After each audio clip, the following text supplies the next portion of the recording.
Jeff. My name's Ian Bagg, and I heard you're on the Live tournament over in Saudi Arabia.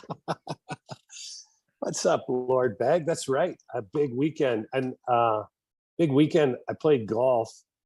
Not 3 days in a row. I played twice one day and once the other. So I played 54 holes. So I'm ready for the Live tour. Yeah.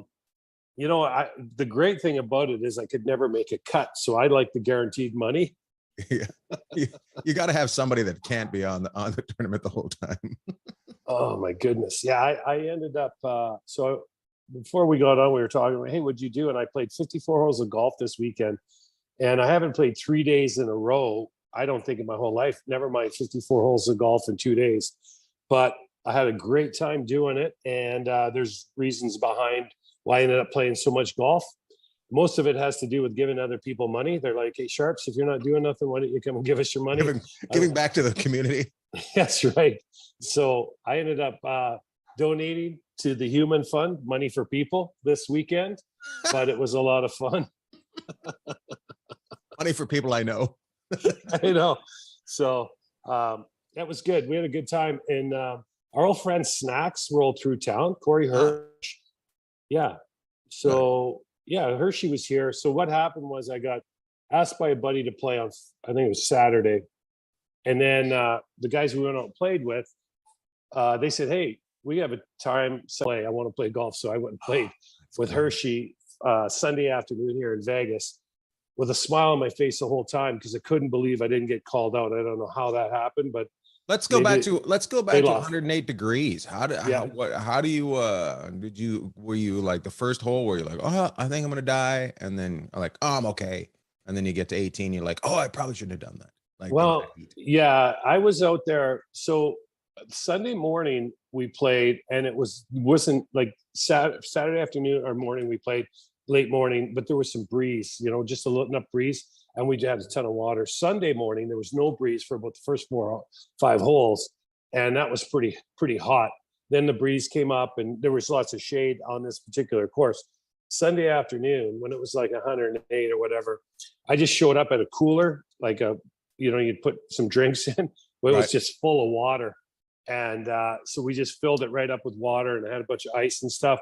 And so that's all I did. But about the 4th hole on Sunday with Hershey, I almost went down. Like, it was like it hit me right then and there. So it's no joke, people. Like, no. You just can't jump into that weather. Guy lives in Vegas and still almost goes down. Be careful. Yeah, well, I think I don't know why. A number of reasons why it could have gone down. But I was like, the 4th hole was a little bit rough. On the 2nd to 18 on Sunday, but I glued it together, and then we went on and had a lot of fun, and just kept, you got to wear a hat, you got to find shade, and you got to drink a ton of water. So if you're coming down to Vegas and you want to go get all fired up at the pools because everyone's all excited, do yourself a favor, more water than alcohol, and you actually need to do about a 3-to-1 water to alcohol, or you're gonna pay the price. There's your lesson from Jeff Sharples. 3-to-1 alcohol. And he's down. Yeah, there he went. I got it on a book. I got it on the Webster Dictionary, a paperback. Again this week. Hey, I will say this. Classy joint. It's the best. I did go look at microphones last night. I was like, hey, but then I was like, no, I was at Best Buy, and I was like, no, I'm not getting one this week. So those microphones I have in there are really good, but don't buy anything yet. I might have something for you. So hold off before we start building your studio. Our guest this week is Jamie Rivers, on the radio in St. Louis, but a player for many teams, St. Louis. Red Wings, Phoenix, Ottawa, Boston. He'll be able to tell us what it's like to wake up in the morning and hear that you're going someplace else. So we look forward to hearing that. And he's got an AOL account. I sent him the email on an AOL account, so that's pretty cool. What else is going on? He'll be here in a second. The draft happened. Did you watch any of the draft, Aaron? Yeah, I watched the draft, and there was some really cool moments. First of all, every year I watch the draft, I think these kids are getting younger and younger and looking, and Maybe it's the other here way we, around. yeah, maybe we're getting older, but here, it's kind of funny when you interview these kids and they talk about what kind of player they are. They're asking about their hair this year and stuff. It was kind of fun, right? Like Yeah. they're trying to entertain. But people listen to these teams, like these kids are all 17, 18 years old, and they've got they're answering questions, and most of them are really well spoken and giving you answers. But I mean, what did we know at 17, 18, 19 Nothing. years old? We didn't know anything. And I so like people that. are I like when they say, I've been dreaming about this all my life. Really? 15 years? exactly. So I like the one kid who got drafted by the Penguins. I go, what's the most exciting thing about being drafted by the Penguins? He goes, I get to meet Sidney Crosby. I was thinking Sidney's probably sitting there going, okay, let's focus on hockey. Yeah. I could just see him. I don't need you coming in the room. My favorite was, though, and people that you got to Google this because I'm sure it's out there. Remember when the kid from Arizona got drafted? Yes. Yeah. And his mom and dad in the stands? Oh, just, I mean, that made makeout sesh. So here he is getting drafted, mom and dad just going at it in the stands. I was like, oh my goodness. It's more mom than dad, too. Mom was just like, oh, yeah. That tongue comes flying out, and everybody's like, and all of Sportsnet was just like, whoa. Yeah, you can't unsee that. And my favorite part about that was my phone right after that happened just blew right up. They're like, hey, did you see that? We're just howling. We're like, well, that's what happens when you have a camera in every corner of the building. You're gonna get some stuff that you might not want. But I thought it was one of the most entertaining things in the draft, to be quite honest with you. It was so great. It was funny. And well, Jeff, let's get to our guest. We'll come back and talk about the draft in a second, but let's get to Jamie Rivers here. Let's get him in the room and have a good conversation. And our guest today, all the way from St. Louis, I was on a roast with him last September. We roasted him. He's just getting over the pain now. Please welcome Jamie Rivers. Hello, Jamie. Hey guys, how you doing? Oh, fantastic. We're talking to you. You're in St. Louis right now, right? Yes, sir. This is now my full-time home here in St. Louis. Full-time home, and you have a hockey company. You work with minor league players, minors, kids coming up through the ranks, and minors, kids that work underground, as well as professionals. What's the name of that company, and how did it start? Company's called Synergy Hockey, and it's a kind of a crazy story because, obviously I know I'm not a household name. I wasn't a Hall of Fame hockey player in the NHL.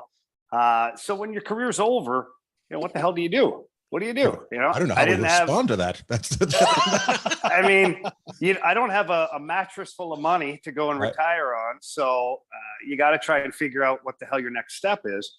And so I was kind of sitting around, actually a little depressed at first because, the bills keep coming in and there's no money coming in. And so I sat down one day for coffee at the rink with Todd Ewan, who, rest in peace to Todd Ewan. But he sat with me and he was like, well, what's your problem? And I said, well, I don't know what the hell to do with myself. I want to do a bunch of things, but I don't have a college education and I don't have any experience except for in hockey. And he goes, hey, dumbass, you've got a PhD. And I was like, what are you talking about? He says, you've got a PhD in hockey. He goes, do you know how few people can say that they played as long as you did in the NHL? And I kind of thought about it. He goes, it's up to you to figure out how the hell do you use that PhD? And so I just started brainstorming and, everybody comes through town with their hockey camps and their things. And so I started doing a little bit with my boys at the time. My own kids were young. Twin boys were 4 or 5 years old at the time, just kind of piddling around, getting them going. And then the lockout happened in, was it 09? Mm-hmm. And the NHL guys started asking me to come out and run some practices. And when I started to run some practices, I started doing some skill work with them, and that kind of carried over. And so I went from the NHL guys, but then obviously when the season starts, they go back to their real jobs. They're not getting, Coach Jamie out there blowing the whistle anymore. Right. So I remember a local guy here just said, hey, listen, youth sports is a massive business for people. And, you could really help a lot of kids learn how to play hockey better and grow the sport here in St. Louis. And so the birth of Synergy Hockey happened, and we hit the ground running, started with a summer full of camps, and it's been about 10 years now. We never looked back. That's great. That's great. Jeff, have the same thing that I think a lot of players, as we are just in the draft, need at the end of their career. What's next? What's next? And I think that's left out, and I think that should be a part of the game. Is how do we shouldn't just drop this kid off at a bus stop and say good luck. There should be that conversation. Thank goodness you had Todd to be able to talk you through that, right? Jeff ended up in the airline industry, and you ended up in hockey. Did you ever think about going into coaching a team, or was that something that ever interested you, or did it automatically go in, I need off season kind of thing? Yeah, I did think about it, because at the time when I finished working with the guys in the lockout, Ken Hitchcock was coaching here in St. Louis, and he had me run the Blues training camp that year. When they came out of the lockout, he said, listen, you've been working with these guys. I need to get a bird's eye view of everybody, because training camp's going to be lightning fast, and I can't be in the mosh pit with the guys basically and observe them all at the same time. So he had me run training camp, and which was amazing to, go from basically 0 to 100 of not coaching to now you're coaching NHL guys. And I got the bug for sure. I continued down that road. I coached a team in the Central Hockey League for a year. But the problem was, honestly, guys, I didn't want the grind again. And I have 4 kids, and they had my entire career, as I joked about earlier. It wasn't a Hall of Fame career. I bounced around, and I was a role player on almost every team I played on, and then just tried to continue to get my next gig the next year in whatever city or whatever team needed a depth defenseman. And I just didn't want to get back on that train and go from city to city to city. You coach for 2 years in a city, you get fired, you go to another city. I couldn't do that to my kids. And so I decided that the best option for me was I could coach and stay in the same city while, growing this business into what it is today, which is, probably the number 1 skills company in all St. Louis. And I'm proud of that. But I mean, I thought about coaching, but I honestly didn't want to get back on that roller coaster ride. Right. Hey, Jamie, how long had you been out of the game? And was there a little bit of time between the time you finished playing and you stepped into this? Or was it kind of after you retired, say, let's just say it was May or June, you're sitting having a coffee with Todd in the summer and you stepped into it in the fall? Or what was the time period there? And did you do anything in between? Yeah, it's funny that you asked that.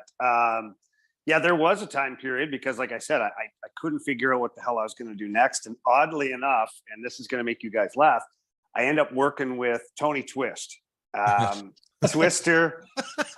Twister owns a windshield company, and he does fleet management for all the big trucking companies in town. And I remember him and I sitting back in his backyard having a beer, and I'm like, I have no idea what the hell I'm going to do with myself. I need to get the hell out of the house. It was getting to me. And Twister said, well, why don't you come work with me?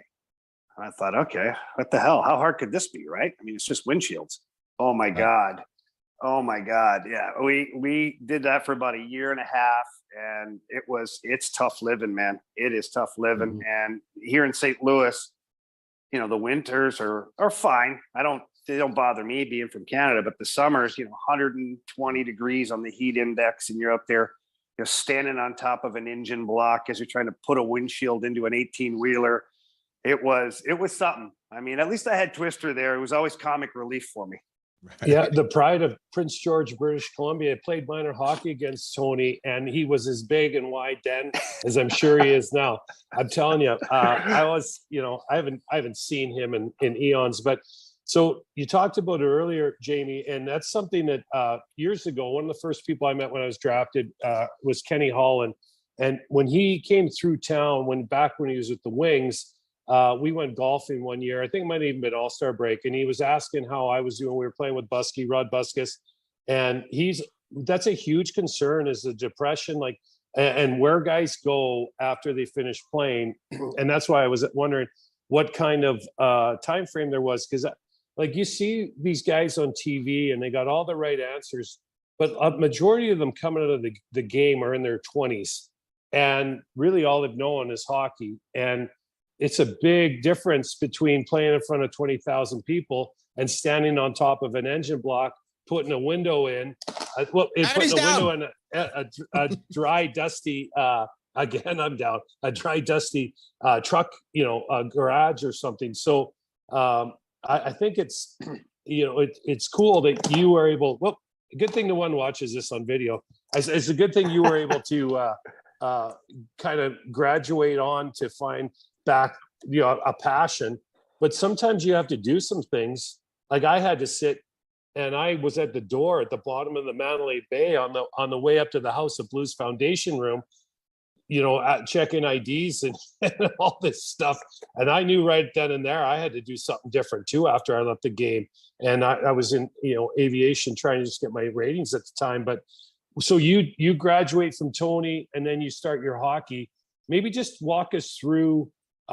You're kind of a triple threat. You're not only working with pros, but you're working with youngsters. And just for those of you out there that don't know, for Jamie to go out and work a training camp, that's like going from the rest area to 150 miles an hour in the fast lane. I still can't believe I heard you say that. So maybe just walk us through how all this looks and what you do, on a day like today where you were working with people and what your week looks like normally. Yeah. Well, summer times are crazy. We've got 11 straight weeks of 5-day long camps for Synergy Hockey. And at the same time, I do private skill work with NHL guys. This morning, for example, Alex Petrangelo is back in St. Louis, gives me a call, and we set up dates or days that we're going to work together, and we get out there about 7 a.m. He's not the only one. I got the Kachuk brothers, although they're out on vacation right now in Greece. When they come back, they'll hit it full throttle, and we'll have those guys twice a week as well. So I usually get up about 5:45 in the morning, and I get to the gym. I get a quick workout in. For me, it's the one thing that keeps me balanced. I got, just like anybody else who, retires from something, you get a little bit lazy, and I had put on a bunch of weight, and I wasn't happy about it. And so in the last year, I've dropped about 60 pounds. And for me, that's where my foundation is. In the morning, I get up, I get to the gym, I get my head screwed on straight, and then I hit the ice about 7:30, depending on who I'm working with and where. And then I travel from whatever rink I'm at over to where our hockey camps are. So like this week, we're at the Blues practice facility. And so I'll go from one rink to that facility. Yeah, it's a great facility. And then, get on the ice in the morning, do off ice with the kids. And at lunchtime, about 11:30, 11:45, I'll scoot over to the radio station where I have a radio show every day on ESPN radio here. It's called The Fast Lane. So we'll do 4 hours of radio. We get off about 6 p.m. And then in hockey season for the NHL, then usually I have,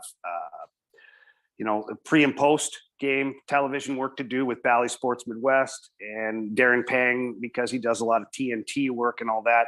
I'm kind of the guy in the bullpen. So if Panger's working and he can't do the Blues game, then I'm down between the benches doing the Blues game. So it depends on what time of year it is, but there's days where I'll get up at 5:45 in the morning and won't get home till 12:30 at night. And it's rinse, repeat. I work my ass off. And I've got 4 kids as well, going through a divorce right now. So that always kind of sucks. But at the same time, got to make sure I take care of the little guys too. Right. I have a question for you. How often do you have kids coming in from out of town and that you're training with Synergy? Quite a few kids come in weekly. It took a few years for that to happen because obviously you've got to build the foundation of the company. You got to be a reputable company. And it did help me to be a recognizable name here in St. Louis. So, the original marketing, I'd be foolish not to put it on the original marketing, the former Blues defenseman, Jamie Rivers, Synergy Hockey, running hockey camps, and you list your camps out. And so you try and draw, at least get the attention of the local kids. And then once that happened, we started to travel around a little bit. In Missouri still? Yeah, in Missouri still. Tried to branch out, went up to Detroit one time, went down to Nashville another time. But it just became too much to try and organize all that stuff in other rinks, and you don't know the people. And so we just decided we're going to become the best company we can be here in St. Louis. And as you know, Bagger, the youth hockey here is growing so fast. And so it's everything we've got to make sure we take care of the local kids here. But we do, like this week, we have 4 kids, 2 kids in from Orlando, 2 kids in from Grand Rapids, Michigan. And it's kind of word of mouth. And, we're trying to grow this thing a little bit more on social media and things like that. But I mean, my hands are pretty full with a lot of crap that's going on. Right. So I focus on just making sure the product is real good. Well, I'm going to stutter over everything. This is my head, because Jeff and I are from a place called Terrace, British Columbia, middle of nowhere, up north.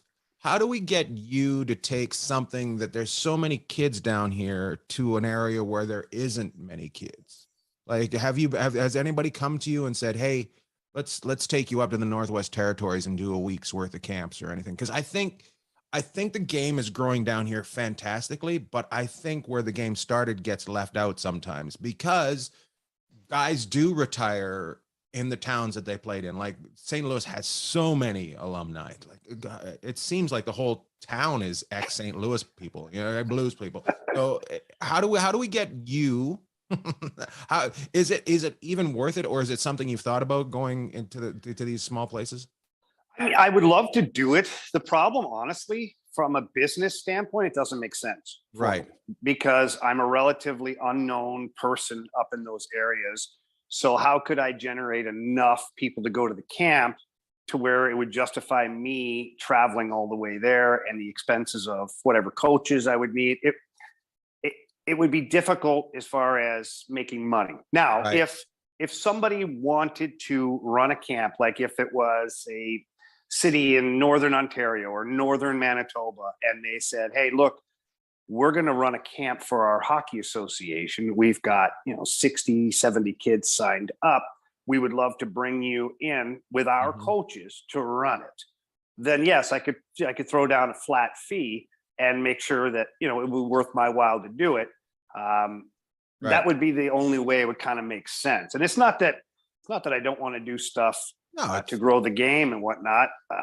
But as you guys know, as I talked about, like, I'm a busy guy. I would have to take off work from my radio show. I'd have to take off work from TV if I had that. I'd have to leave my kids.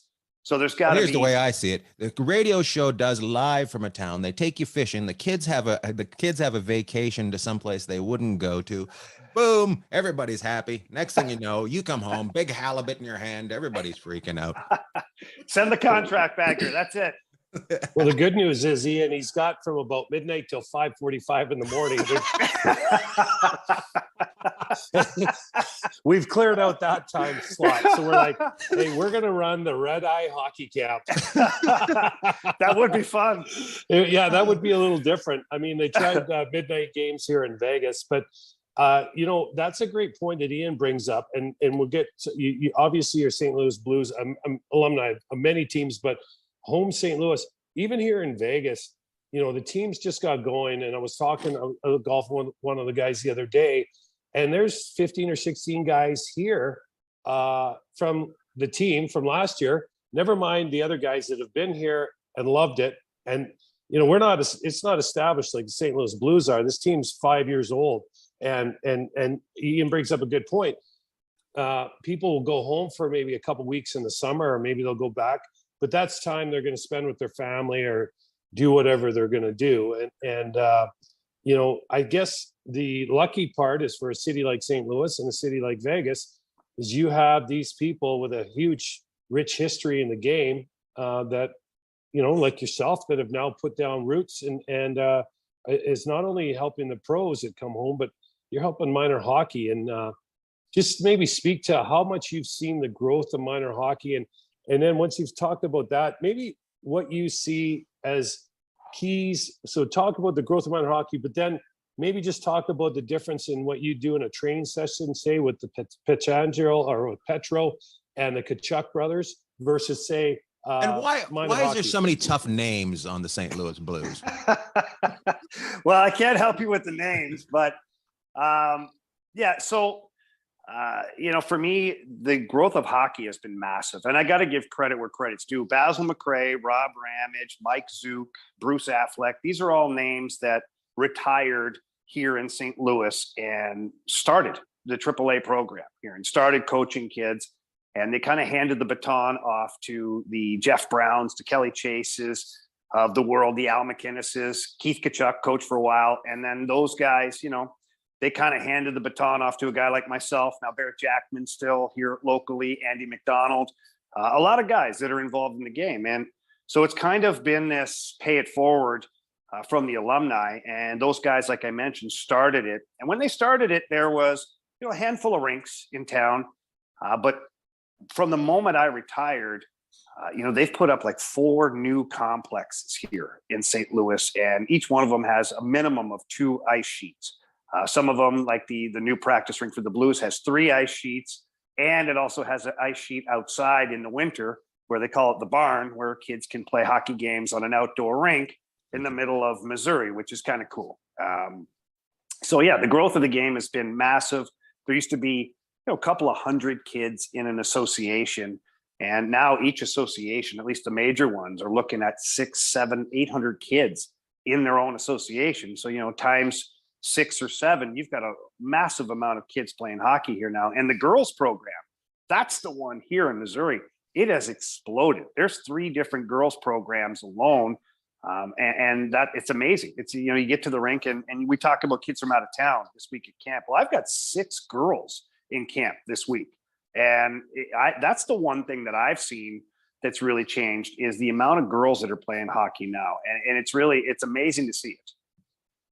Yeah, it's something that here too, like in Vegas, I think Ian and I touched on this a week or 2 ago, but Sherry, who's and Brittany, there's 2 programs here. One's with the Storm, one's with the Junior Golden Knights. Talking to them, and there was 75 girls in minor hockey here a year or so ago. There's over almost 600 now, and of course they're trying to put more rinks here in Vegas all the time. They just can't keep up with the demand, and I mean, that's exciting. And on the girls' side of the game, it's really exciting because that exponential growth is insane, and it's good to see. And so when you're running a practice out there, like let's just say you're on the ice with Petrangelo this morning, this guy's all-world defenseman, one of the top players in the league. He's really a big guy, moves really well.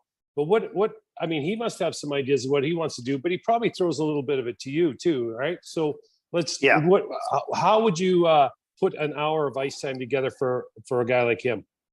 Well, one, I watch a ton of hockey, and I've become, a student of the game as well as obviously a teacher now.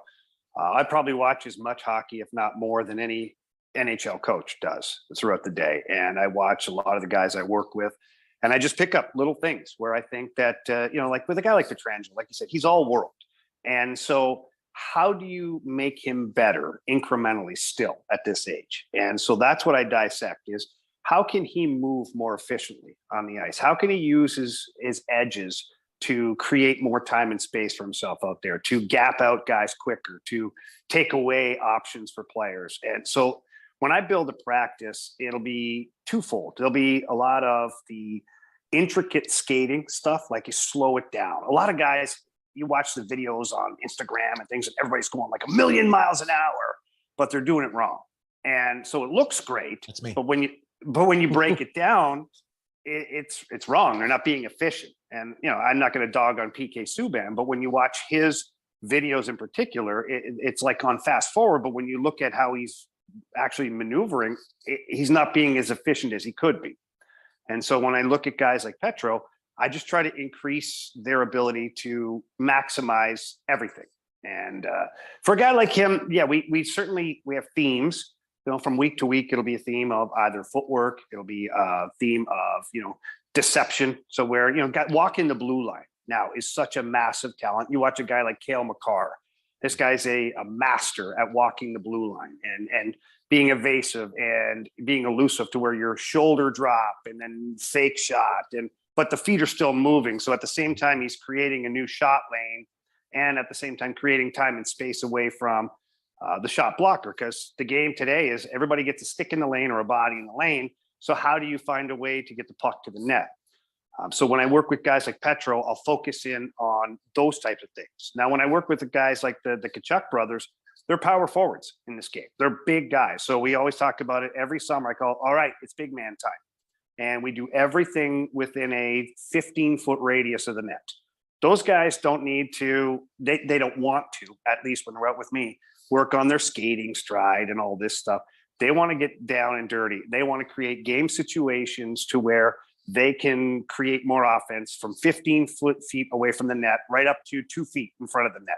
And so I'll create drills where there's very little time and space. I'll use full-size nets and put them in the way to where they've got to maneuver around that. They've got to roll off of that. They've got in tight. The Tkachuk brothers are amazing at tipping the puck.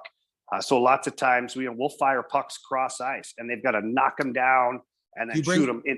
Do you bring other players out with them? No. We the only crash test dummy out there is myself. I get on the ice with those guys, and by the time I'm done, I'm sweating just as much as they are.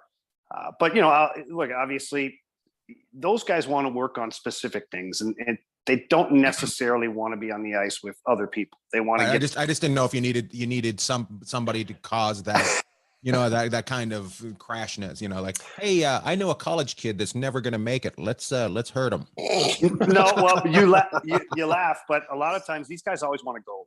And right. So the amount of shots that they take in a skill session in an hour long is incredible. So most NHL guys are like, no, I'll pass. I ain't going out on the ice to just basically get bagged out here. Right. So we'll grab the college kids, and it's an opportunity for these guys to work with NHLers and get out on the ice. And yeah, they'll get put through the paces big time, and they'll face 100 shots or 200 shots in an hour. Right. Yeah, it's interesting you say that, because when you're on the ice and the little bit I do on the ice, you get involved. Which brings me to my next question: is how often, Jamie, have you gone down? Because I went down the other day, and I'll tell you what, you got to just shake it off. But I was telling Ian, I got up, I dusted myself off, then ended up with a bruise on my butt. That's about the size of a basketball. So how often, every once in a while, you catch an edge out there, or are you pretty good at staying on your feet? Because these guys, the Tkachuks, are 6'2" and 6'4". Like, these guys aren't, they're not little guys. So yeah, no, every now and then I'll take a digger, go head first into the boards or something. The one that got me was last summer. I'm doing work with Pietrangelo, and we're working, like I talked about, walking the blue line and staying, getting away from the shot blocker type thing.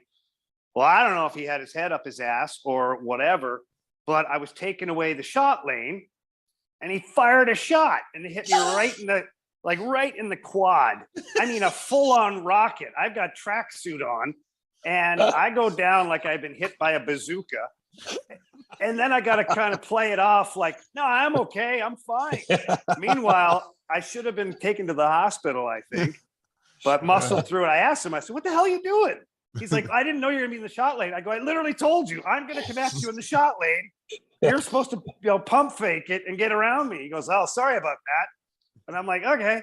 Next day, my leg was, it was black and blue. It was swollen. I could barely walk on it. It was a bad couple of days at the office for me after that. But hey, these are the things you go through when you're out there all the time. Well, the kids always want to go bar down too. So years ago, no one wore a helmet out there. Now, I'm telling you what, I walk into the rink with my helmet on because, I can't tell you. So does Ian. Different reasons. Out too. I also get on the bus with it. It's a requirement. That's right. I can't believe a guy with an AOL account's chirping me. All right, touche. Well played. Well played.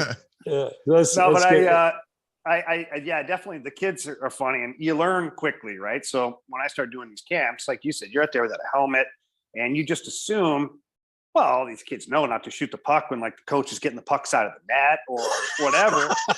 And you go in for the first time, and you're trying to get the pucks, and all of a sudden one goes whizzing by your forehead, and you're like, what the? And you look at the kid, and you're like, you know what? Shame on me. I should have shoulder checked before I got in here. And so now what's funny is, I've got a bunch of coaches that work for me too, about 25, 30 guys in the summer. And we go through training, and I tell them, listen, when you're done with the drill, make sure the kids know, hey, we're done with this, and then get to the net and turn the net around backwards, and then get into and then take the pucks out, because sure as you know what, there's little Johnny's going to come down, and he's going bar down for sure, and he's not paying attention. And he's going to hit you right in the side of the head, and then you'll know about it. Actually, you won't know about it. No, you'll be told about it. Yeah. That's the first rule in junior hockey, was never skate behind the net. So that's the first rule. And I tell everybody that in the ice. But what do? We spend half the practice in the net digging the pucks out with our back to them, right? So I know it's kind of funny and they're all going bar down. So I know we've only got a little bit of time, but you brought up 25 coaches. How do you find those coaches that work with you? Well, when I started the company, there were local guys that had played college hockey, or that were youth hockey coaches that, had played at a high level at some point. And now, because it was funny, is now that the company's been in business for so long, I actually have kids that work for me that used to come to the hockey camp. Oh, that's great. Which is wild, because you see, like one of the kids, he's been working for me now for about 5 years, and he attended the camps. And so when he started to work for me, it was hilarious. He knew exactly what he was doing. He knew a lot of the drills. He could build a drill. He could help out with practice design and all this stuff, because he'd been to so many of these in the past, and he knew how it was run. So a lot of the kids are local kids who are college hockey players, junior hockey players. I have a couple of guys that play in the East Coast Hockey League. And then I get a couple of former NHLers that help out as well. They're more so towards the elite lessons that we run, like for AAA hockey players or junior players, because I'm only one guy, right? I can't be on the ice everywhere. And we have different locations sometimes where we have two things going on at the same time. So it's nice to have these guys that help out, and the reputation of the company helps that, because guys who come back here in the summer, guys who get out of the game, they want to work with Synergy Hockey. They want to work with me. And you guys brought it up earlier. I've been trying to pitch it to the NHLPA to have a program to where I would come in once a year, and basically all guys who retired, show them how to do this in whatever city they're in, and how to get started, and how to create a company, and how to make some money, because there is no exit plan, and there are only a few. I think it's so important. I really do. I also feel the same thing for the military. I feel 100%. Those guys need, and they don't give them an exit plan. They need an exit plan. I have a business idea for you. I think you should do North America wide, have coaches come in, and you train coaches. I've thought about it. I've done it here in St. Louis, to where I've had a coaching clinic, and I've done some presentations for USA Hockey as well down here. Oddly enough, it's crazy. USA Hockey, and I'm a Canadian. But your mom's upset. My mom is mad right now. She just threw her poutine against the wall. Damn it. Did he say USA? I'm game for it. I would do it. The only thing that holds me back, honestly, is time to market it, time to get it done, time to bring people in, and kind of, the whole administrative side of it would be very difficult for me to do. As far as the execution, once you get the coaches here, it would be great. We have a rink here where I get ice time all the time. I could get out on the ice and show them how to design skill practices, what they're looking for, what they should teach, what they should emphasize. All of that stuff's easy. And the reason I say that, Jeff, is I've been to that area where they have that rink. I think there's 4 rinks there. There's a hotel within walking distance. It's an area that could be used for amazing things like that. Yeah, that's what came in my head. Jeff, any questions? We got to let him get going. He's got to get 4 hours. So. No, I think the big thing is for your idea of trying to bring it to the masses and the PA. I mean, that's the kind of thing that I'd love to see get some legs and go forward, because you watch a guy, like I said earlier, get interviewed on TV in between the periods, got all the answers, but the players are no different than anyone else out there. When the music stops, that's it, because these teams are on to the next. And one of the things I guess I just leave it on, and they're trying to do here with the alumni, St. Louis's alumni seems like it's phenomenal. Derek England's taken over the alumni and he's running it in Vegas. And it's people helping people. It's helping the community, but it's also players helping players. And this, what Jamie's talking about trying to do with the NHLPA, I think would be a home run. So I don't have anything else. Thanks for coming on. Appreciate it. No problem, guys. Anytime. I really enjoyed it. Synergy.com, synergyhockey.com, if people want to check it out. Synergyhockeyskills.com. All right. Yeah. Cool. Well, thank you so much. I look forward to seeing you soon. I don't know when my next show is out in St. Louis, but I hope we'll see you out there. Always great to talk to you. You're fantastic. Good luck to you, young man. Thanks, buddy. Yeah, shoot me a text when you come to town next time. We'd love to catch a show and grab a beer. Absolutely. Jeff, he was fantastic. That was a good interview. So much information.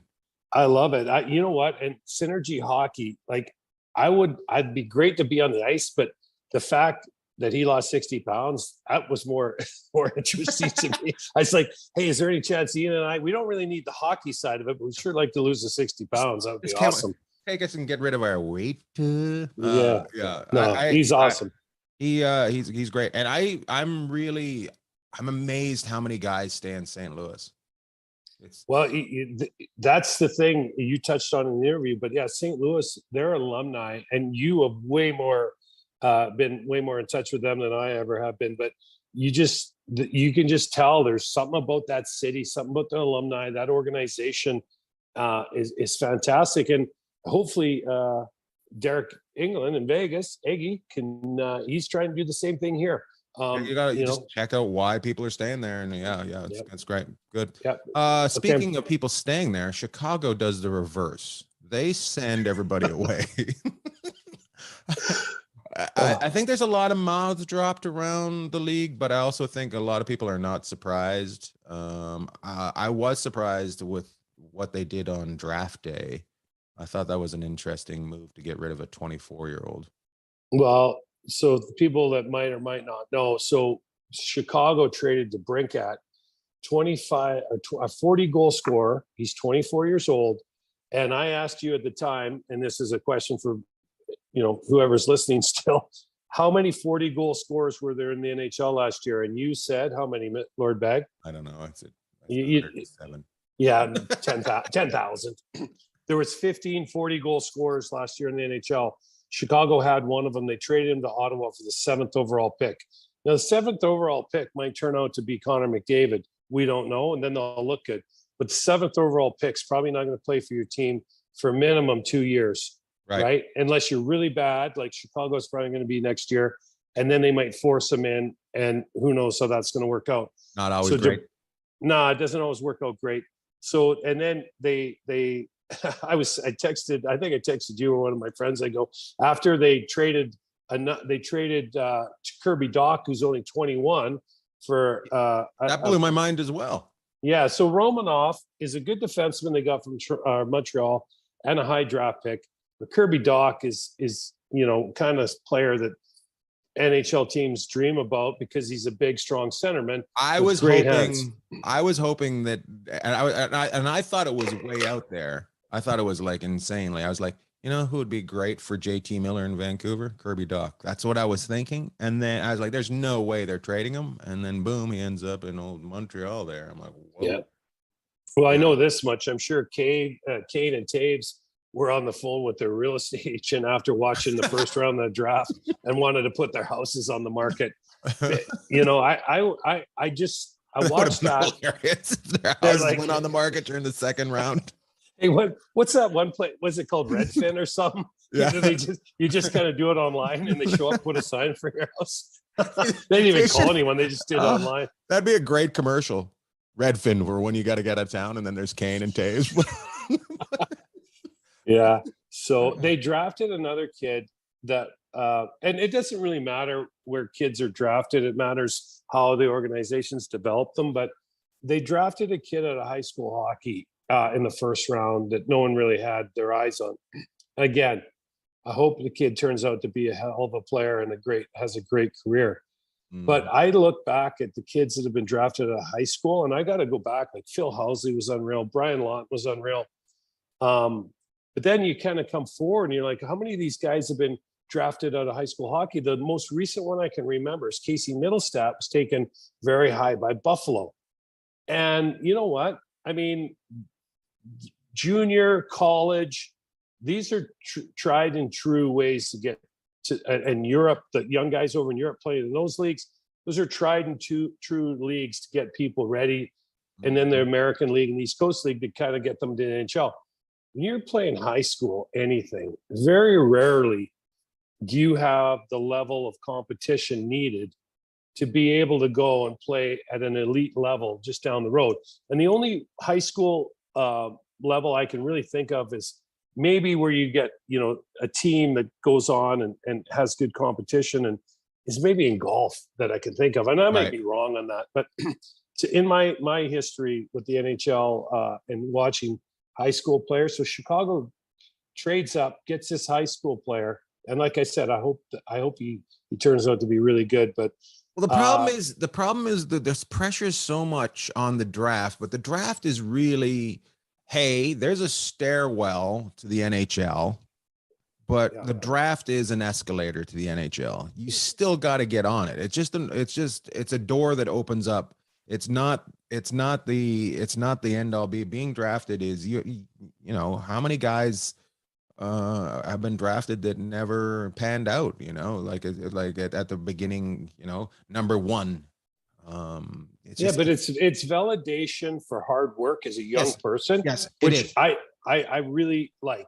But you're right, and I'll give you an example. The kid that got drafted number 1 overall in Montreal.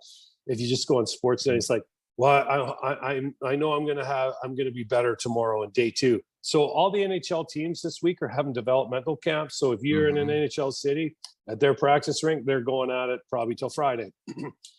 This is a kid that's been on the ice one time as a Montreal Canadian prospect, and he's talking to the press going, yeah, tomorrow will be better. And so all this pressure and the rest of it. And you said it, it's just, there's the stairways over there. You're not going to get all the way up the stairway, or very few of you are right away. You know what? You might have to take a rest for a while. You might only have to take 10 steps. You might come back down 4 or 5. I don't know. But I just look at it and I go, as great as the draft is, and they did a great job bringing these kids' personalities out, it's validation to a certain point in your life. But these are very young people, and, they need help and direction and some mentorship to help them get to the next level. There's very few Kel Makars out there, and I bring him up, but even Makar played tier 2, and he came out, what did he play? 1 year of college, and he fast tracked his way. This guy's generational.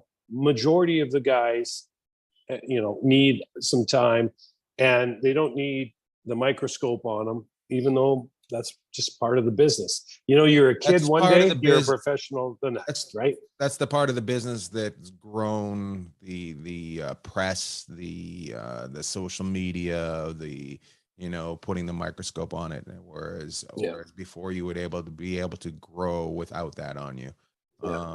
Let's take I didn't mention this, but I want to take a real hard right turn. How many guys from Russia do you think are not coming back? That's a great question. And I have no idea the answer, but I would venture to say there's going to be a certain amount, because who knows where Kaprizov is over there right now? Well, the kid, the goalie, he didn't even know where he is. Yeah. So there's going to be it's very hush hush. It's very, nothing's really being said about it. I was shocked and surprised that they did not let Kaprizov into the country when he was trying to get into America. I was like, that guy's, what's he making a year? $8 million, and you're not letting him into the country? Yeah, this whole thing with Russia has gotten really, really sticky because I can just tell you from what I know of guys that with in Vegas here with the Golden Knights, as far as, and not even with the Golden Knights, with the Silver Knights and that, what some of the Russian kids are doing for the summer is some of them are just like, we're here, we're not going back. They got to get their visas renewed, and there's a huge scramble for that because just like everything else right now, it's taken forever. So they don't want to get on the wrong side of the law. So some of the kids are 100%, they're not going back because they don't want to take the chance of, who knows what. But some of the other players were like, yeah, we're going home, and they're home. And so how this is going to play out, I don't know. That's a great question. And obviously there's going to be some finances involved with the guys that I don't know if they're going to get stuck. I mean, how could you get stuck in your own country? But they might not be able to play in the NHL, some of them next year, depending on. I don't know. I also, going the other way, I do not think it's a good idea for a North American player to be going over and playing the KHL as well. Like, I'm like, I don't think that's a good idea. Yeah, just kind of everything's kind of, everything's kind of gone up in the air on that. That's a good question. I guess something that we'll know a lot more about as we get further in the summer, and probably early September, be something mid-September when camps start. We'll cross that bridge. And we'll end it off with free agency begins tomorrow. Do you think there's going to be a lot of crazy signings? How do you feel about that? Well, I think there'll be some guys that'll get, they'll say overpaid. It's just like, well, good for you. I mean, how could you say, overpaid? Well, they're going to give me this, and so I think you're going to see some players. Keep some of that. Yeah, we really don't want that much. How about half? I think you're going to see, like, Malkin will be really interesting to see where he ends up. And I could see him in LA, and I really like what LA is doing. We can talk about that more in a week or two, but I do believe there's going to be some really big trades. Whether or not that happens with free agency here in the next 24 to 48 hours, I don't know, or later in the summer. A couple people to keep an eye on. Obviously, Malkin's one. Another one's Matthew Tkachuk in Calgary. Obviously, Gaudreau, that's huge for Calgary. And then the Rangers are losing some really good pieces too, possibly. So, and the Avalanche, like every team's kind of they're tight against the cap. What's Tampa Bay going to do? They've already had to trade Ryan McDonough, who I believe is top 10 defenseman in the NHL. So because of cap, so it'll be cap gymnastics, as they call it, over the next 24 to 36 hours. Will be really interesting to watch. Nice. You got any shout outs this week? Yeah, yes, I do. I have a shout out to Ryan McGill, Manny Vivros, and Jamie Heward, my good friends who asked me not once to go golfing with them this weekend, but twice. And Gilly, knowing full well what kind of player I was, and then we went and played for money. So that was even better. Is this a shout out or? Yeah. So I want a shout out to my buddies for taking me out golfing and taking my money. I appreciate it. But like I said, I was on call. I didn't get called, so I was actually smiling the whole time. And I know I just, with everything that's going on. I can't really. Okay. I don't play golf. I know I'm gonna get. I'm gonna get it here as the summer goes on. But so a shout out to those guys, and another shout out to Envoy, a regional airline that sent me a now hiring thing. Oh, they're trying to get you? They're trying to pull me back to the regionals. But the money they're offering. So if there's any young kids out there, Envoy, the regionals, what a place to go. So if you don't want to play hockey and you want to get in the airlines, and young boys or girls, I'm telling you right now, they're going to need you. So that's all I got. And who are you shouting out? I'm shouting out Danny Zhilkin. I think it was number 77 drafted to the Winnipeg Jets. And Danny was part of the under 18 team that I did the show for a couple years ago, and he followed me immediately on Instagram. And I've just been following his career. Good for him. It looked like he was going to go to Seattle, and everything got upended, but he ended up in Winnipeg. And I was like, say hi to Wade Flaherty, young Danny. So yeah, good for him. Well, he'll be seeing Flats this week. So awesome. Yeah, congrats and love to all. Yeah. Have fun. Love to all.